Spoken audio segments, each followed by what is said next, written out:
NBA STRAYA. How are you going? How you going? I hope you're all right. You bloody well better be, because there was no basketball today. So I hope you were, there was no NBA basketball. The NCAA tournament, championship game, UConn go back-to-back. And the NBA cowered it out of playing a game against it. Sure. Okay, that's fine. It is Tuesday, April 9th, all day. Oh, geez, Tuesdays. And I'm your host, James Clements, slightly recovered from Gather Round. I actually slept last night, so happy days. You can also see My Ugly Mug on Fox Sports Lab NBA, the official AFL Supercoach podcast, as well as the AFL Today show. Here in Larry Armour Studios today. I had to run back from the actual studios after the Supercoach taping went and took forever. So that's all right, though. Comfy surrounds. I could just press all my buttons and I know where they are. Really quick one today. Standings breakdown and playoff matchup rankings. Basically what I want to see happen in the first round. That's kind of it. We'll do some yeah-nahs. Unpopular opinion today. We'll preview all the games tomorrow. There are 14 of them, so that'll be fun. That might take a bit. But yeah, the playoffs. Playoffs. They're a week away. How exciting is that? Very. So, without further ado, let's get into it. 1070. This is the episode number of NBA STRAYA. Let's go!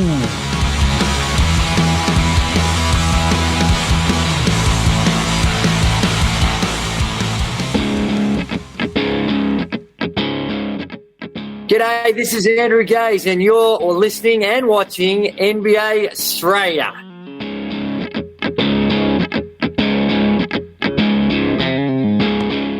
Watch out for the Shack attack. You better. Tell you what, better watch out for the wang to the head if you're AD. That dude just can't take a break, can he? Out with his eye injury and all that sort of gear from yesterday's show as we're sort of talking it out. But I'll tell you what, should be right. And in terms of the Shaq attack, just interesting little chat about how you've got, Shaq dumping on Chuck. Just the other day, it was pretty fun. Just talking about the college basketball, and Shaq jumps on all there. And I guess he's also dumping on, the Knicks, when he's saying Orlando are going to sweep him yesterday. So that's fun.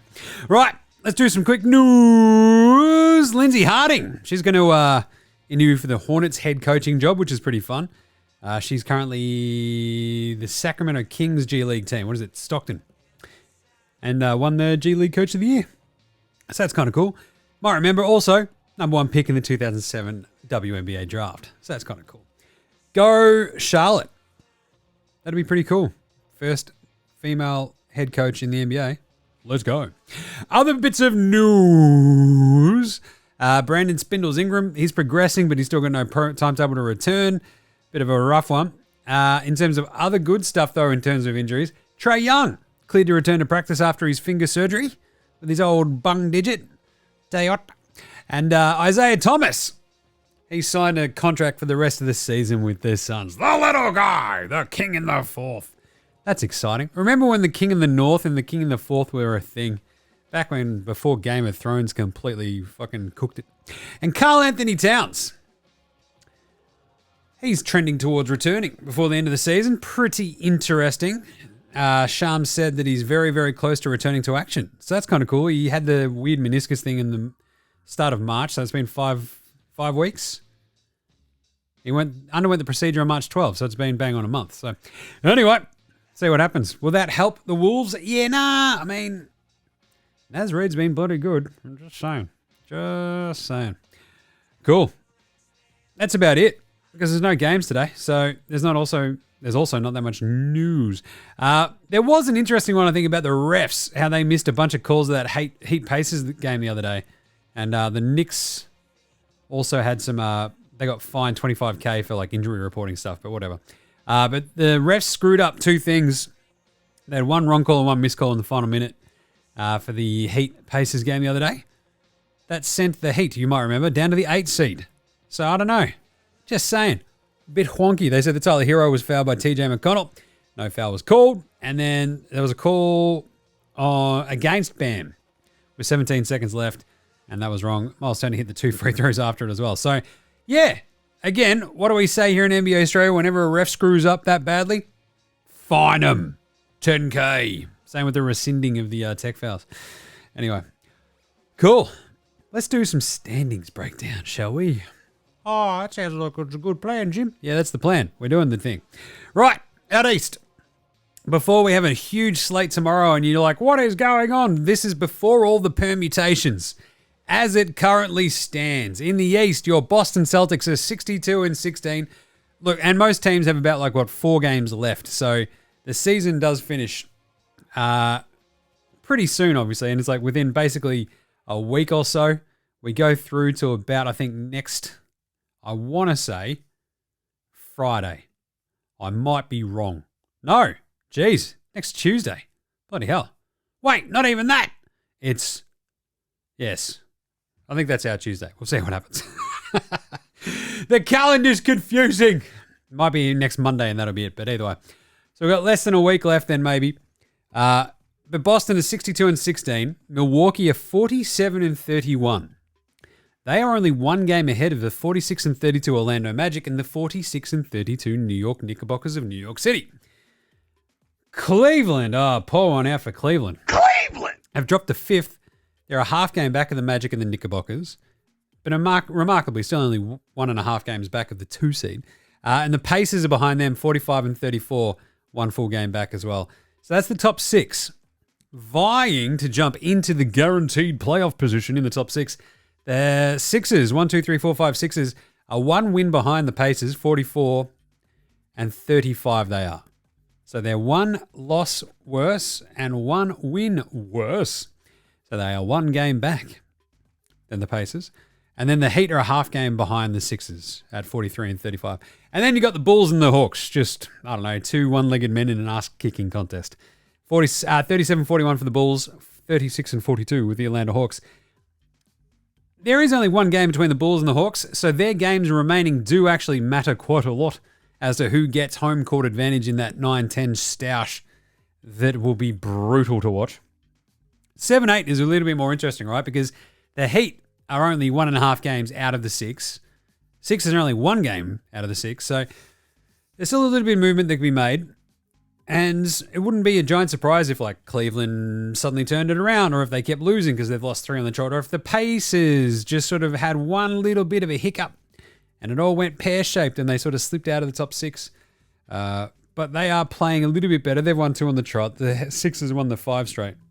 And we've just talked about how the Heat got dogged out of that Pacers win. But it just sort of shows you just how much that sort of reffing screw-up can completely change the entire facet of the playoff makeup. Out west, Minnesota are currently on top ahead of the Nugs with the tiebreaker. 54-24. The conference record for the Wolves is 37-13. Their division record is 12-3 as well. Not bloody bad. So they're both on 54-24. The Oklahoma City Thunder, giddy up! 53-25. So 1 game back out of the top 2 seeds. And then you've got the Clippers 3 games behind them at 50-28. The Mavs 2 games behind the Clippers at 48-30. So going to be tough for the Mavs to catch the Clippers and flip that and get home court advantage for the 4-5. But they are at least feeling pretty safe-ish, I guess, in the 5 spot. But the thing is, you can never trust them, Mavs. They play the Hornets, though. That's handy. The Heat, the Pistons, and the Thunder on the last day. So you feel like if they should just, as long as they take care of business against the Hornets and the Pistons, Dallas are the 5 seed, basically. The Clippers, if they were to drop a couple of games, who knows what could happen? Nobody knows. They have back-to-back games against the Suns. Then they have the Jazz and the Rockets, which are, again, sort of who knows what could happen vibes. Pretty interesting, though. And then you've got, now, 6, the Suns, and the New Orleans Pelicans both tied. So that's the 6-7. That's the line of demarcation, don't forget. The top 6. So currently the Pelicans are out of the top 6 in 7, but the same record as the Suns, so there's no room for slippage for either team. The Suns are 46-32. The Pelicans have got to be sitting there going, oh, man, how do we cook this? Zion's healthy. This is chaos. Anyway, the Kings are the real sort of question mark for me and for probably everybody. They're 45-33. They're a game back of the Pelicans and only a half game ahead of the Lakers. The Lakers! The Lakers stink! Not really. They've gone 8-2 in their last 10, and they are a real threat to snag the 8 seed. And they're really only 1.5 games out, watch out, of the 6 seed. Oh, geez. The hated Lakers. That would be remarkable. They finish off the season. They've only got 3 games left, though, the Lakers. They're 45-34. They play the Warriors tomorrow, then they have Grizzlies Pelicans, both on the road. I feel like they could sneak into the 8, but the Kings, for their part, they play the Thunder, the Pelicans, the Suns, and then the Blazers. So the Lakers might just squeeze past them. It'd be pretty funny. It'd be pretty cool. I mean, it's neither of those things because it's the bloody Lakers, but still. And then the Warriors are 1.5 games behind the Lakers as well, 43-35 in the 10 spot. And everybody else is obviously all cooked. So, underrated aspect again of that Dallas-Houston thing was that the Rockets did waive Dante Exum, and Dante Exum waived the Houston Rockets' chances at making the postseason. Pretty cool. The Warriors play the Lakers, obviously. Then they've got the Blazers, the Pelicans, and the Jazz. They should probably go 2-2 in that, at least. It's going to be a bit tough to get up beyond the Lakers, I reckon. Anyway, so that's the standings breakdown and the way the playoffs would sort of roll out right now. I mean, if it all went sort of chalk, I just don't really want to, sort of see it all go chalk. But, Sixers Heat would be the 7-8 battle. 9-10 would be the Bulls Hawks. Tricky one with the Hawks Bulls, I think. Sixers might be a little bit too good for the Heat. Who knows? They'd land the 7. Then they'd have to play the Bucks. That would be hilarious. But that's ideal. Let's talk out these ideal matchup scenarios, shall we? What I think would be kind of neat. Miami loses to Philly. We'll just sort of call it how it is right now, right? So Miami loses to Philly in the 7-8, perhaps. What do you reckon? Would that happen? Or maybe, Jim, I don't know. The Sixers are a weird one, but they do have Embiid back. They do have a, pretty handy couple of guys. We've got Embiid, Maxey and co. And against Miami this season, they did go. They beat them, last week? They've beaten them, I think, 2 of the 3 times. So that sounds about right. Oh, no, they've gone 2-2, I think. Yeah. So it's a bit tricky, but I think that'll be a really fun matchup because you got Miami, Philly. That's always going to be tough. Chicago to Atlanta. I feel like it doesn't matter who wins that game. They get steamrolled by Miami. Right? So that would leave us with, say, if this all sort of goes out, right? Chicago beats Atlanta or whatever. Let's say Chicago then lose to Miami, so we just go 1 through 8 as it already stands. Boston would play Miami. That is unreal. That's the Eastern Conference Finals from last year. Boston are 3-0 this season, but it's playoff Jimmy against a team that he went and beat last year. I wonder if Caleb Martin will turn back into Michael Jordan mixed with Scottie Pippen like he did last year. Who knows? It's unlikely, but it could be right there. They've got Tyler Hero back. The Heat, who knows? Dangerous floater. It would be hilarious if Boston is sitting here going, we won 65 games. Now we're going to beat the bloody Heat again? What is going on? I think they'd still smash them, though. Number 2 and 7 would be Milwaukee. It's Algonquin for the good land. Up against the Philadelphia 1-2-3 76ers. That's right, it's the Doc Rivers Bowl. Giannis versus Embiid. I think the Bucks are 3-0 across the season against the Sixers. It's always weird when it comes to the Sixers records, though, and you sort of go, oh, right, yeah, I guess. How did they go? And you're like, well, they lost opening night. They lost again back in February, and they lost again in March. And you're like, well, how much of this involves Embiid? And you're like, well, only one. So it's a bit wonky, but it makes a really fun series, right? Because anytime you get Embiid and Giannis, a couple of MVPs going hammer and tongs, Nick Nurse, who took Doc Rivers' job, Doc Rivers, who stole Adrian Griffin's job, going back at it. That'd be great. That's an awesome 2-7 matchup. Milwaukee, Philly. I think as it would sort of stand, if we tried it standing now, you'd have 3-6, which would be Orlando, Indy, right? I don't like that matchup. It's not as fun. Or maybe it is, but Orlando, Cleveland. So if we knock Cleveland down to 6, that'd give us length for days. This was a 2-2 season split. You've got Donnie Mitchell, you've got Garland, you've got Jalen Suggs, Johnny Isaac on the other side. So length and defense up against the offensive first backcourt of the, Cleveland. Where are they? Cleveland! Cavaliers. it's a really interesting setup.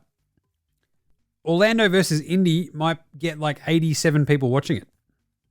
Just saying. Orlando, Cleveland, that may be a bit more fun because that also would then give us 4-5. We'll just call that Knicks versus Pacers, and that's a Spike Lee, Reggie Miller Bowl. That's just 90s as I love it. Nothing screams awesome, weird 90s playoffs like New York, Indy. Indy won that season series 2-1. Like, I feel like it would also give Indy a really good chance at knocking off this Knicks team, who are pretty wonky in the extreme, but still have a fully armed and operational Jalen Brunson who can just kick your head in at any sort of moment in time. So it could be a bit weird, but I feel like that would be at least kind of fun. Just if nothing else, it'd be very evocative. And you get Spike for all these games up against Indy. You'd be evoking all those years. That'd be fun as hell. But yeah, pour one out for the Bulls and Hawks. I just don't want to see them in the actual playoffs. They're gross. They are basketball abominations at times. Out west. So at the moment, as it sort of stands, as I said, the Pelicans are outside the 6. So if we sort of took that at face value right now, you'd have if we say that the Lakers jump up into 8 and bump the Kings down, the funniest thing would be the Kings then losing to the Warriors in the 9-10, wouldn't it? So we're going funny, I reckon. We're going funny. Golden State beat the Kings in the 9-10. The Lakers beat the Pelicans. AD against his old team in a playing game. Brutal. It would be very fun, though. Then New Orleans could come out and beat Golden State. That'd be kind of fun, right? Pelicans, you got Spindles, Ingram, maybe back, who knows? But you got Zion, the big rig, CJ. The Pelicans just like this weird defensive unit. Dyson Daniels, the dustbuster, CJ McCollum, Herb Jones. It's all going on. And everyone will twist themselves into fucking pretzels going, no, Golden State will win that. And it'll be really fun if the Pelicans knocked them out. That would leave us with one Minnesota versus New Orleans. Ant-Man versus Zion. Dunks for days. That could be sick. This is a 2-2 split across the season as well. That is an electric 1-8 matchup. Minnesota versus the Pelicans. Jim, you just said that no one had fucking watched like Orlando versus Indy. Yeah, but this is a 1-seeded Minnesota team that's pretty fun. You've also got Rudy Gobert versus my name is Jonas Valanciunas. You know how those Euros go against each other, just saying.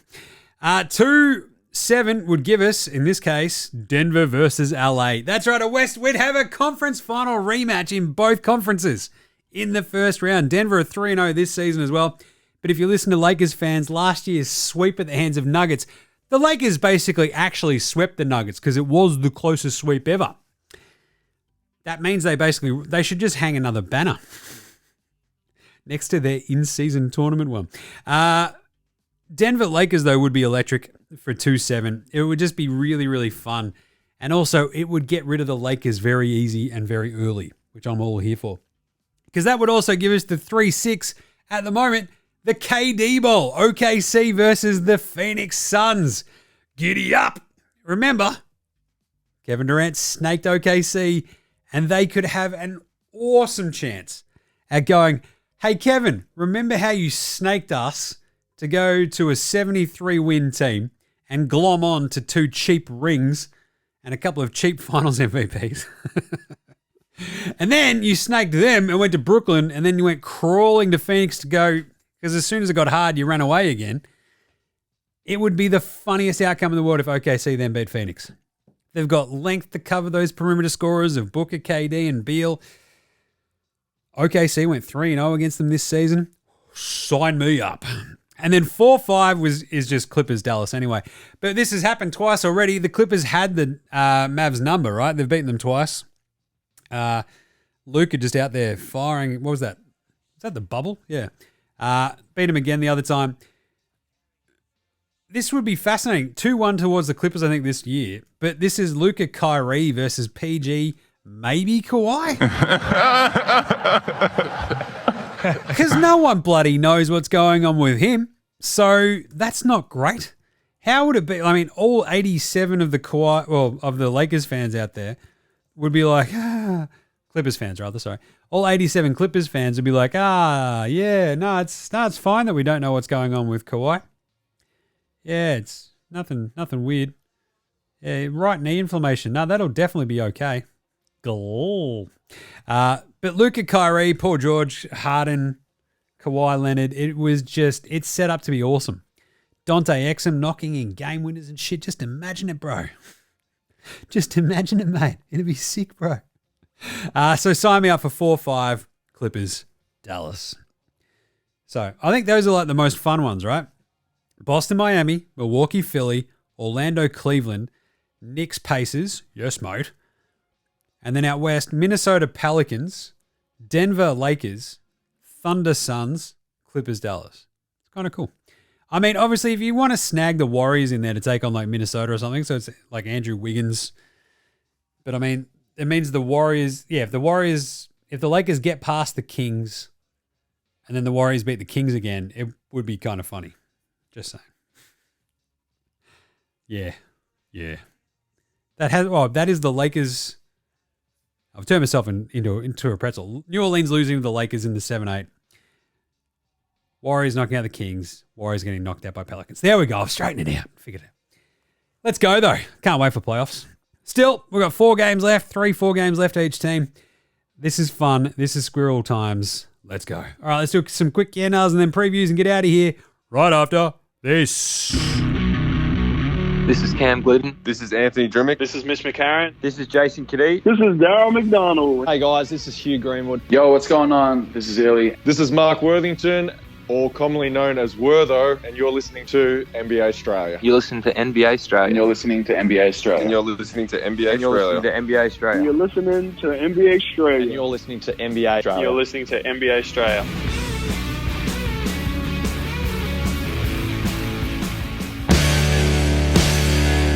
All right, let's do it. NBA Australia. Yeah, now let's get your merch, because they're brought to you by the NBA Australia shop. People, Get your merch, get your merch. wear it. Get your merch, get your merch. Get your merch, get your merch. And do it. Go to nbaaustralia.com/shop. Can you talk, Jim? I've had a long 9 days. It's like one of those ones you're like, oh, hang on a second. I've been working for 9 days straight. This sucks. God. Anyway, nbaaustralia.com/shop. Get a hoodie, get a t-shirt, get a stubby holder. I'm wearing one of the white t-shirts right now. Bloody good. Get a coffee mug. There's only a couple of those left, so get right around them. Let's do some yeah-nos. Oh, yeah, you can also click through the socials, can't you, to buy the stuff. Yeah-nos. 4 games left. 3 games left. Can the Lakers catch the Kings? Yeah, I think they can. So, I feel like, so the Lakers have got the 3 games remaining. I think the Lakers tomorrow might drop that game against the Warriors, but then beat the Grizzlies and the Pelicans. The Kings, I think, could lose all 3 of their next ones, and then it'll come down to their Blazers game on the last day of the season. So, if the Lakers beat the Warriors tomorrow, it is on for young and old, because they could just win out, and I think that'd pop them over the top of the Kings easily. Can Orlando go top 2? Yeah. The Bucks have lost 4 on the trot. They play the Celtics, the Magic, the Thunder, and then the Magic again. So it's quite literally, I think this is one of the underplayed storylines of the season right now, is that Orlando are literally going into like a mini playoff series against the Bucks to steal the 2 seed.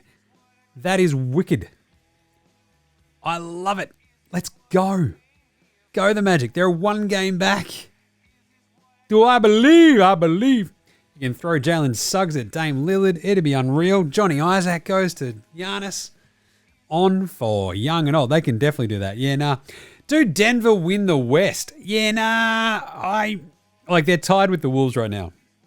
Denver finish off with the Jazz. Then the Wolves. That might turn into a battle for the 1 seed, because the rest of the Nugs games, they play the Spurs and the Grizzlies. They should win both of those. The Wolves play the Wizards, then that Nuggets game. Then they get the Hawks, and then a home game against the Suns. And it feels like, they lost to the Suns last week. But it feels like the Suns could be like an interesting team that I think the Wolves would definitely like their chances against, right? On the last day of the season or whatever, to snag a 1 seed. They'd feel pretty good about that. It's a good setup either way, right? how did they go? They lost 133-115 against Phoenix on November 16 and lost 97-87 the other day. So they're 0-2 though this year. So maybe not great for the Wolves. Yeah, maybe Denver can top West. Yeah. All right. What else have we got?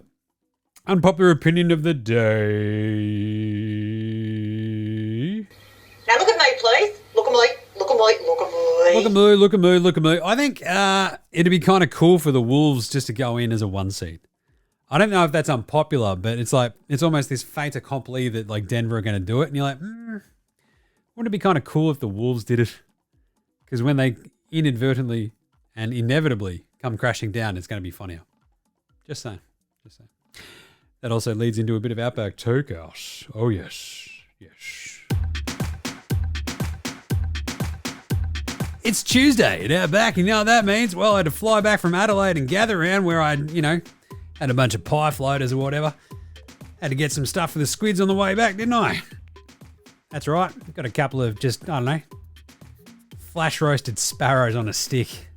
Just a classic South Australian delicacy. They call them crow eaters, I'll tell you. Either way, so boom. Chucked them in the bag, brought them over to the squids. They had them up. Goes great with the flame grilled take. And today's flame grilled take is not having the Warriors in the NBA playoffs is good for the NBA. Because it means we can finally at least start bloody focusing on some other super duper stars rather than just trying to trot out the same old tired storylines of Steph Curry and co. Only at Outback. This is an interesting... I love this idea. The NBA's like, oh no! Who's going to be the new stars when LeBron and Steph retire? I don't know. The 87 million fucking awesome NBA players you've already got and you don't know how to fucking market somehow? Seriously, there is so much fucking talent right now, especially you think about this West playoffs where I just mentioned about how they don't have the Warriors in them and you've still got, what did I list out? Ant-Man versus Zion. You'd have Jokic versus LeBron, all right, and AD. The Thunder, the nascent, awesome young Thunder with SGA who could win the MVP and bloody Josh Giddey and J-Dub up against Kevin fucking Durant, Brad Beal and Booker. And then you got the Clippers of Kawhi, Paul George, Harden and co up against Luka and Kyrie. That is wicked fun. That's just the West. So yeah. We don't need the Warriors. Just saying. All right. Let's do a quick break and then we'll do all the previews for this 14-game slate tomorrow, right after this one. This is Shane Heal, and you're listening to NBA Australia.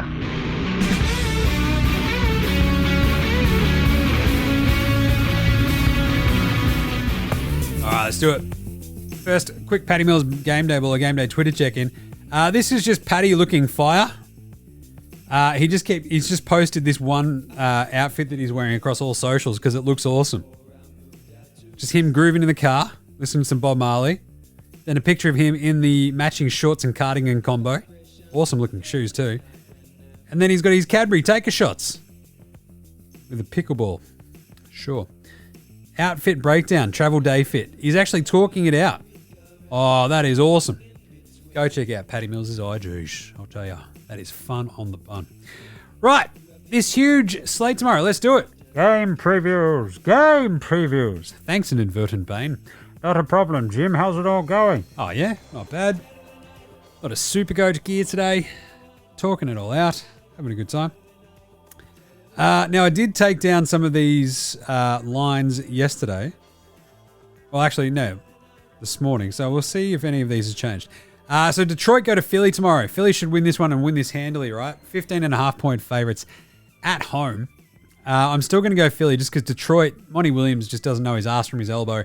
Joel Embiid will just go out and go, I need one game where I look fucking awesome. And he'll play like 28 minutes and score like 34 points. I think that's tomorrow. I think Tyrese Maxey will revel a bit of space, doing a little bit much. A little bit more. Well, a little bit more space. A little bit more freedom to score without having this sort of, I have to do everything for everything else because we don't have Joel as well. So I think I really like the Sixers, minus 15.5. It's a big line, but let's go. Indy, Toronto. You couldn't make this one high enough, and it's already bounced out from 11. It was 9.5. It's now 11.5. So I'm still going to go the Pacers because Toronto are just, Poor boy. Indy do have like weird sort of games where they get played a little bit closer than they ought to. That would be my only pause there.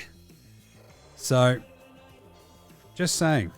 Be an interesting one when it comes to how they sort of look to stymie their own ideas. And like Toronto have just sort of rolled RJ Barrett out there, Emmanuel Quickly at times, and just sort of like won 2 games randomly now, beating the Wiz last week and the Bucks.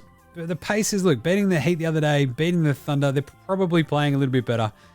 The 12 points, look, they beat the Thunder by 14. I think they'll be right. Give me Indy, minus 11.5. Dallas, Charlotte. Same sort of vibe here. I think Charlotte might be a little bit of a sneaky, hang on, how did they cover this game? Plus 10.5 at home. Let's see if that's changed. That is 12.5 now. I'm going to go Charlotte. I don't trust Dallas to blow out teams. It's like one of the things that, unless it's just an absolute basket case kind of setup, like Dallas went toe-to-toe with Houston, obviously snuck over the line there in overtime. They beat the Sandhell by 14 points out of the Hawks. They beat the Rockets by 13, 18 last week. Charlotte at home, they played the Thunder really tight. They beat the Magic. They played the Blazers and the Celtics a bit tight too. 12.5. I'm going to go Charlotte at home to cover that one. Dallas will make you sweat every time. Boston, Milwaukee. Now, this game is awesome. It's the bit of the, again, it's another Doc Rivers bowl because Doc Rivers is now just going to coach every team. But Tatum, Giannis, we don't know how Middleton's going with his tooth. I still like the Celtics just to go in there and like curb stomp them.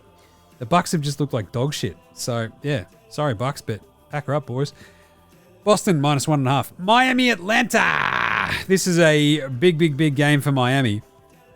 On the road in Atlanta. I feel like the talk of Trae Young coming back will throw the Hawks a little bit. So let's just check these odds again. It is 3.5. Yeah, I'm going to go Miami minus 3.5 in that. They're still sort of working out their stuff, but I trust Miami and Bam and Jimmy Butler to beat the Hawks.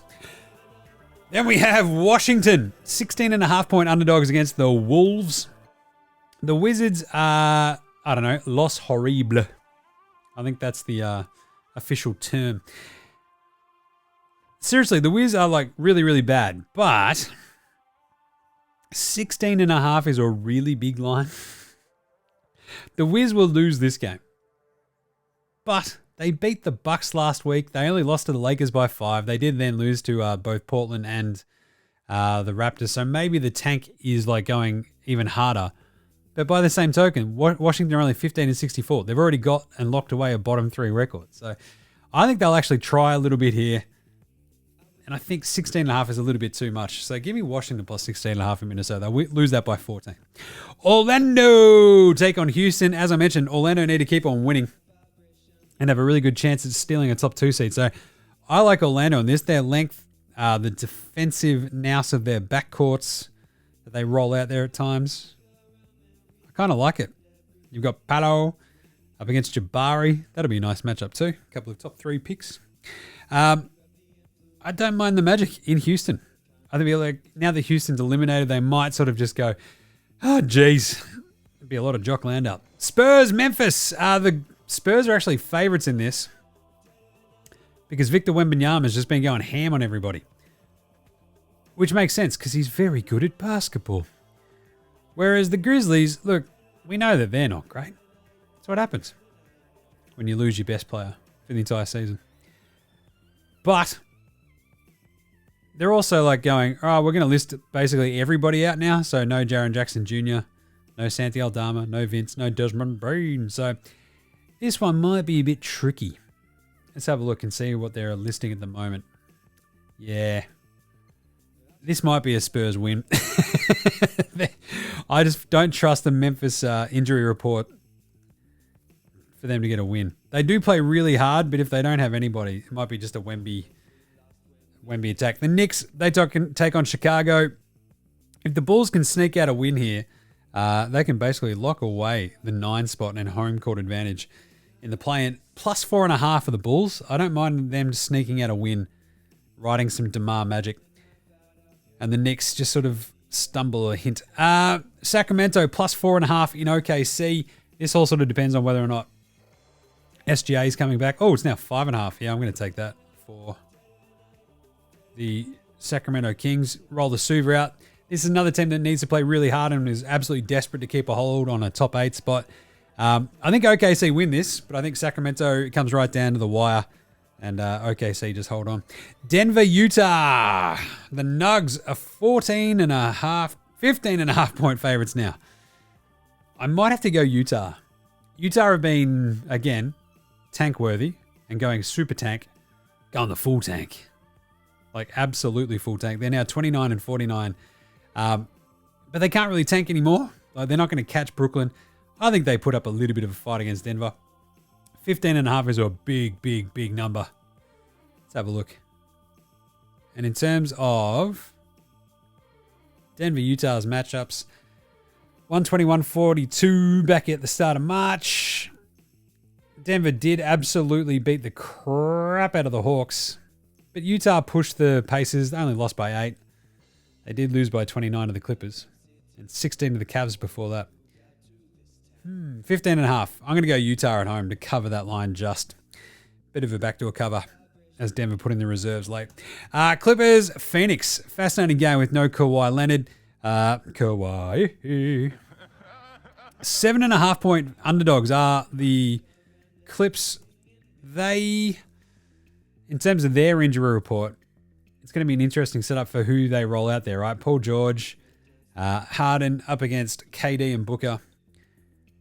They've won 3 on the trot. And 7.5 point underdogs.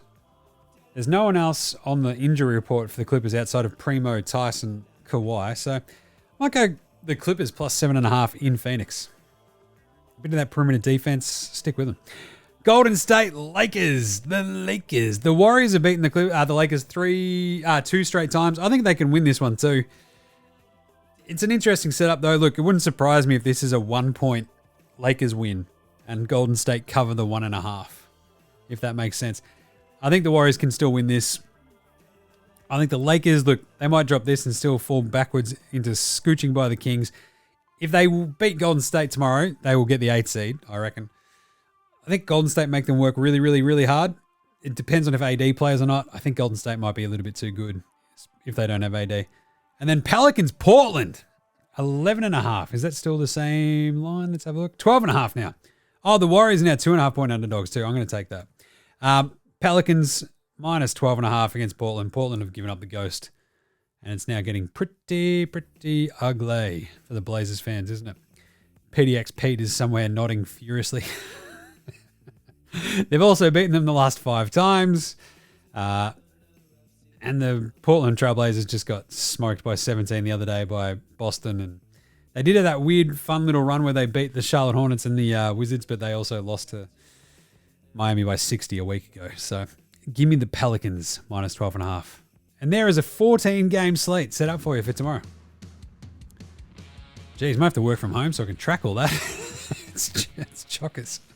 All right, but we'll be back on deck tomorrow. In the meantime, make sure you're following NBA Australia on Twitter, Facey IG, and of course, get around the AFL Today show. So we've got plenty of stuff from Gather Round on all the socials.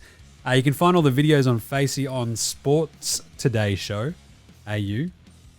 Sports Today Show, yeah. And yeah, you can find AFL Today across all the other socials, IG, TikTok, Twitter, all that good stuff. You can see my smiling mug hanging out with Luke Hodge, Isaac Smith, doing the Ginnivans. That was fun. Hanging out, just watching footy. Enjoyed that. But either way, get around NFL Australia as well with myself and Gaz. We'll have some draft stuff coming up. And we've got the Cricket Today podcast, the Football Today podcast, all the podcasts for all your sporting needs right there. Check us a rating review for all of those on your Apple Podcasts, Google Podcasts, Spotify, YouTube, whatever app you use on the Android phone. It really does help out, so please do it. NBAStraya.com/shop, get your merch. Big thanks to From Oslo for the intro and outro song. Check out their new band, House Hats, as well as Joshua Delarenta's Fascinated Gold Mines, Ramshackle Army, Iowa Section, Green, and Dozers. They're behind all the tunes you hear throughout the show. Smash them on Bandcamp, Triple J on Earth, Facey, Apple Music, and Spotify. Remember, NBA Australia supports Australian bands, so should you! And we'll close out today's show with a quick daily review. And we will catch you tomorrow, you dickheads. This is NBA Australia saying, look after yourselves, would ya? And Later, Hosen. Nah.